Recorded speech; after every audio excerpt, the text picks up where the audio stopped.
Heard it said that you can make more money, but you can't make more time.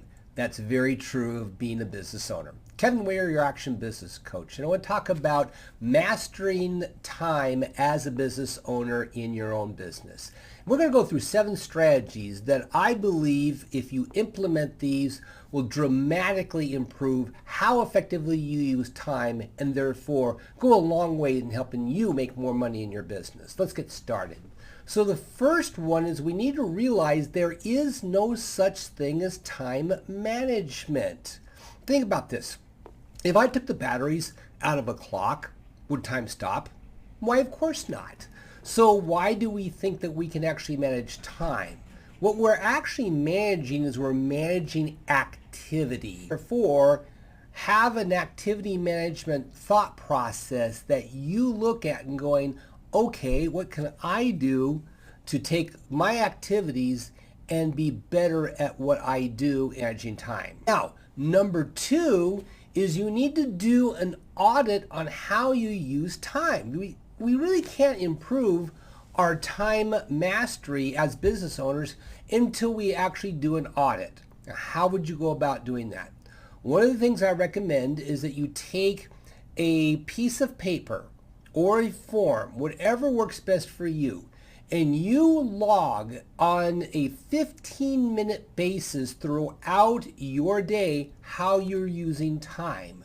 And I know this sounds detailed, and I know it sounds laborious, but imagine if you did this for like 3, 4, 5 days, and you documented that, and then you took a look at how you used time and said, oh, gosh, why am I doing this or why am I doing that?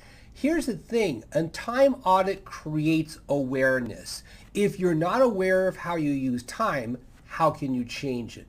So start taking a time audit. It could be 1 day, it could be 3, 4 days, it could be a full week, but you've got to create that awareness level.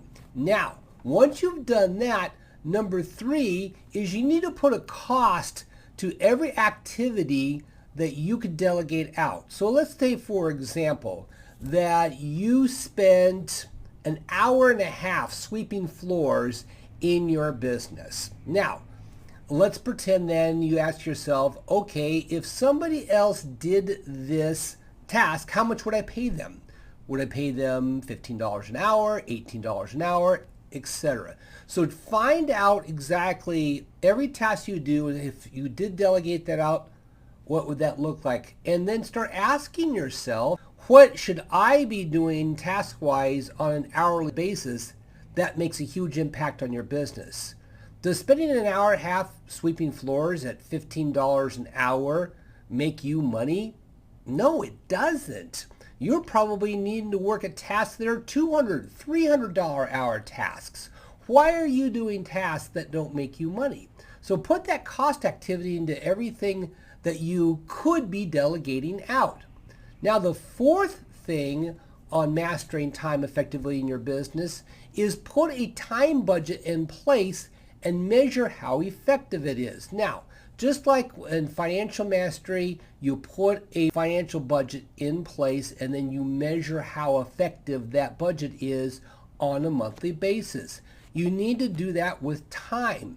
So one of the things you can do is you put together exactly how you plan on using time.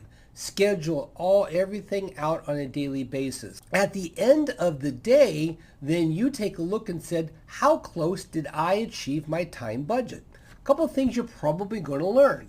That things that you think take an hour may actually take 2 hours. I always tell people, everything seems to take longer than you think it should. And that's true.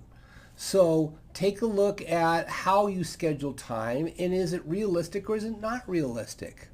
So once you've got that in place, number 5 is you're probably going to find that a lot of people waste your time. This is where you need to be militant about people wasting your time. Now, I know that a lot of us are social individuals and we want to develop relationships in the business. We're not going away from that. But a 1-hour discussion on something that probably should have taken about 10 minutes to talk about isn't an effective use of your time. So there are times that you can have a relaxed conversation with people, and yet there's a lot of times that you need to have focused, directed communication with team members, with managers in your business, so you can get things done and not ramble around on useless rabbit trails that really don't mean anything to help save time in your business. Matter of fact, I was coaching a team one time, and I timed out how long their staff meeting was.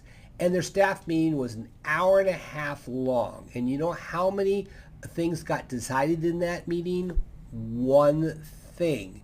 And it could have been done in 15 minutes. Problem is that there is no focus. So you've got to be militant about people wasting your time. Now, number 6 item of mastering your time effectiveness in your business as a business owner is eliminate things that will distract you. Every day we have things that take our attention away from the task at hand. That can be the dings going off on your email. That could be pings going off on your cell phone. That could be different noises or different things that get in front of you, or maybe you need to stop opening up that YouTube on your screen because it's like a magnet. It will draw you down into all sorts of videos that you really don't need to be watching. So find a way to get rid of those distractions so that you can focus. Now, number 7, I'm going to take a little extra time on number 7 because I think this is one of the most critical things that you need to zero in on. This is using the go zone, slow zone, no zone approach. Now, what do I mean by that? There's a great book by a guy named Mark McEwen, and it's called Get Into the Go Zone. I'm going to link that book here in this video so you can order it. Fantastic book. And what he's come up with is that you have what we call go zones. Go zones are blocks of time where you zero in like a laser beam on a task or series of tasks in order to get something done. You clear the desk, you clear your calendar, you put a do not disturb sign on your office or whatever that looks like, and you zero in on that. That is your go zone. Maybe it's 2-hour block, an hour and a half block, or however long it takes to get a task done. And you absolutely laser beam your way through that thing. Now, it's impossible to be in the go zone all the time. So then use the slow zone. Slow zone is your normal, everyday answer emails, discussion with team members, checking in on financials, anything of that nature. And then you have what we call the no zone. What's the no zone? The no zone is unplugged time. This is where you have to get away from the activities of the day. You go for a walk, take your dog out to the park, go into the beach and just chill out.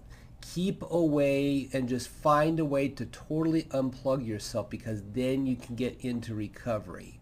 So this is a brilliant strategy that absolutely will zero in on helping you master time in your business. So again, go zone, slow zone, no zone, brilliant book. So let's review these 7. Number 1, realize there's no such thing as time management. There's only activity management. Number 2, do an audit of how you use time in the business. Number 3, put a cost to every activity that you do that you could delegate out. 4, put a time budget together and measure that time budget. Number 5, become militant about people wasting your time.